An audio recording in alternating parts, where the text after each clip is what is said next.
Hi viewers, இன்னைக்கு நம்ம சேனல்ல குழம்பு சீரிஸ் தான் பார்க்க போறோம். வெள்ளை பூசணிக்காய் கார குழம்பு. வாங்க பார்க்கலாம் எப்படி செய்யறதுன்னு.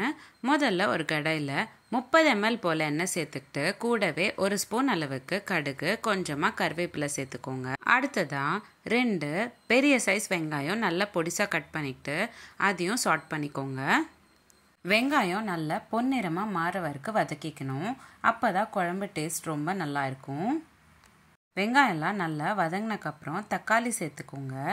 2 வெங்காயத்துக்கு 3 பெரிய சைஸ் தக்காளி நல்லா பொடிசா கட் பண்ணிட்டு அதையும் நல்லா வதக்கிக்கோங்க. வெங்காயமும் தக்காளியும் நல்லா வெந்தக்கப்புறம் உப்பு சேர்த்துக்கணும். நான் இன்னைக்கு 1 ஸ்பூன் அளவுக்கு உப்பு சேர்த்துக்கிறேன். உங்களுக்கு நான் இன்னைக்கு சொன்னக்கூடிய அளவுக்கு தாராளமாக 4லேருந்து 5 பேர் சாப்பிடக்கூடிய அளவு தான் நான் உங்கள் கூட ஷேர் பண்ணியிருக்கேன். உங்களுக்கு எவ்வளோ தேவைப்படுதோ அதுக்கேற்ற மாதிரி அளவு வந்து கம்மியாகவோ அதிகமாகவோ சேர்த்துக்கோங்க. அடுத்ததாக குழம்புக்கு சாம்பார் தூள் சேர்த்துக்கோங்க. 1.5 ஸ்பூன் அதாவது 15 கிராம் அளவுக்கு சாம்பார் தூள் சேர்த்துக்கோங்க. நல்லா ஒரு வாட்டி வதக்கி விட்டுட்டு அதுக்கப்புறமா வேக வச்ச வெள்ளை பூசணிக்காய் 1 கப் அளவுக்கு சேர்த்துக்கோங்க.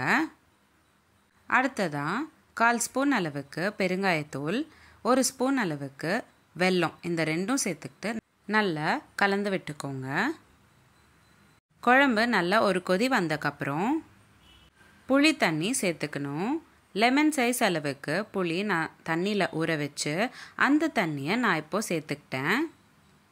கடைசியாக கொத்தமல்லி சேர்த்துக்கோங்க. ஒரு வாட்டி நல்லா கலந்து விட்டிங்கன்னா அவ்வளோதான். ரொம்ப சிம்பிள் அண்ட் ஈஸியான அதே சமயம் ஹெல்த்தியாக இருக்கக்கூடிய வெள்ளை பூசணிக்காய் காரக்குழம்பு ரெடி ஆயிடுச்சு. காலையில் பிரேக்ஃபாஸ்ட்க்கு தொட்டுட்டு சாப்பிட்றதுக்கும் அதே சமயம் லஞ்ச் பாக்ஸ்க்கு கட்டிட்டு போகிறதுக்கும் ஒரு சூப்பரான ரெசிபியாக இருக்கும். கண்டிப்பாக ஒரு வாட்டி ட்ரை பண்ணி பாருங்கள். எந்த ரெசிபி நீங்களும் உங்கள் வீட்டில் ட்ரை பண்ணிவிட்டு எப்படி வந்ததுன்னு நான் கமெண்ட் பாக்ஸில் கமெண்ட் பண்ணுங்கள். உங்களுக்கு இந்த வீடியோ பிடிச்சிருந்தா லைக் பண்ணுங்கள், ஷேர் பண்ணுங்கள். இதே மாதிரி டெய்லி ஒரு ரெசிபி பார்க்குறதுக்கு என்னோடய சேனல் சப்ஸ்கிரைப் பண்ணிக்கோங்க. இந்த மாதிரி நிறைய சீரீஸ் நம்மளோட சேனலில் போஸ்ட் பண்ணியிருக்கோம். Healthy pasta series, healthy breakfast ideas, kids lunch box ideas, கூட்டு சீரீஸ், குழம்பு series, rasam series, chutney series, Andhra pachadi series, தயிர் pachadi series, healthy starter series, healthy milk shake series, healthy ice cream series, gluten free recipes, no onion no garlic recipes, sadam series, chapati side dish series, no oil no boil recipes. இந்த மாதிரி நிறைய recipes நம்மளோட சேனலில் post பண்ணியிருக்கோம். Links எல்லாமே நான் உங்களுக்கு description பாக்ஸில் ஷேர் பண்ணுறேன். கண்டிப்பாக செக் பண்ணி பாருங்கள். இந்த வீடியோ எப்படி இருந்தது கமெண்ட் பாக்ஸில் கமெண்ட் பண்ணுங்கள். மீண்டும் சந்திப்போம் ஒரு சுவையான ரெசிபியுடன். தேங்க்யூ.